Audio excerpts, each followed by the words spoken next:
Capitol ആക്രമണ കേസിലെ പ്രതികൾക്ക് മാപ്പ് നൽകുമെന്ന് നിയുക്ത US പ്രസിഡന്റ് ഡൊണാൾഡ് ട്രംപ്. അധികാരത്തിലെത്തുന്ന ആദ്യ ദിവസം തന്നെ നടപടി സ്വീകരിക്കും.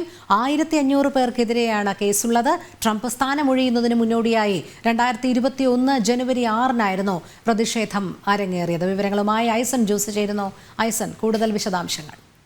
രോഹിണി, തെരഞ്ഞെടുപ്പ് ക്രമക്കേടുകളുടെ പേരിലായിരുന്നു വലിയൊരു പ്രക്ഷോഭം ക്യാപിറ്റോൾ ഹിൽസിലേക്ക് നടന്നതും. അന്ന് വോട്ടെണ്ണൽ സംബന്ധിച്ച വലിയ പ്രശ്നങ്ങളും വിവാദങ്ങളും എല്ലാം തന്നെ നിലനിൽക്കുകയും ചെയ്തിരുന്നു.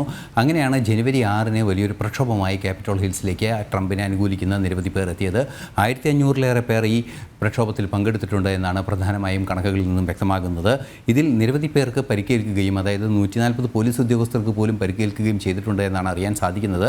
അതുപോലെ തന്നെ 1251 പേർ കോടതിയിൽ കുറ്റമേൽക്കുകയും 645 പേർക്ക് വിവിധ കോടതികൾ ശിക്ഷ വിധിക്കുകയും ചെയ്തിട്ടുണ്ട്. ഇവർക്കെല്ലാവർക്കും തന്നെ മാപ്പ് നൽകുമെന്നൊരു നിലപാടാണ് ഇപ്പോൾ ട്രംപ് സ്വീകരിച്ചിരിക്കുന്നത്. NBC ചാനലിൽ നൽകിയ ഒരു അഭിമുഖത്തിലാണ് അദ്ദേഹം ഇക്കാര്യം വ്യക്തമാക്കിയത്.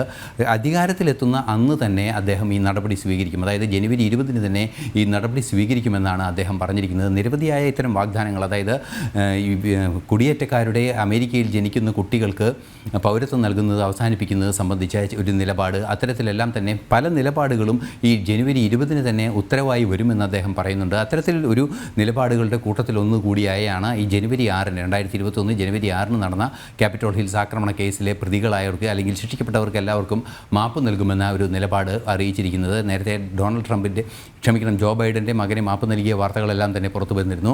പക്ഷേ തീർത്തും വ്യത്യസ്തമായൊരു നിലപാടാണ് ഇപ്പോൾ ട്രംപിൻ്റെ ഭാഗത്തു നിന്നുണ്ടായിരിക്കുന്നത്. കേവലം ഒരു വ്യക്തിഗതമായൊരു കേസിലല്ല, മറിച്ച് ഒരു രാഷ്ട്രീയ പ്രവർത്തനത്തിൻ്റെ ഭാഗമായി നടന്ന പ്രക്ഷോഭത്തിൻ്റെ ഭാഗമായുള്ള അവർക്കാണ് മാപ്പ് നൽകുന്നതെന്നാണ് ട്രംപിൻ്റെ ഇത് സംബന്ധിച്ചുള്ള വിശദീകരണം അനൗദ്യോഗികമായെങ്കിലും പുറത്തു വരുന്നത്. നിലവിലെ സാഹചര്യത്തിൽ മാപ്പ് നൽകുന്നത് ജനുവരി 20-ന് തന്നെ യാഥാർത്ഥ്യമാകുമെന്ന് അദ്ദേഹം വളരെ കൃത്യമായി പറയുന്നുണ്ട്.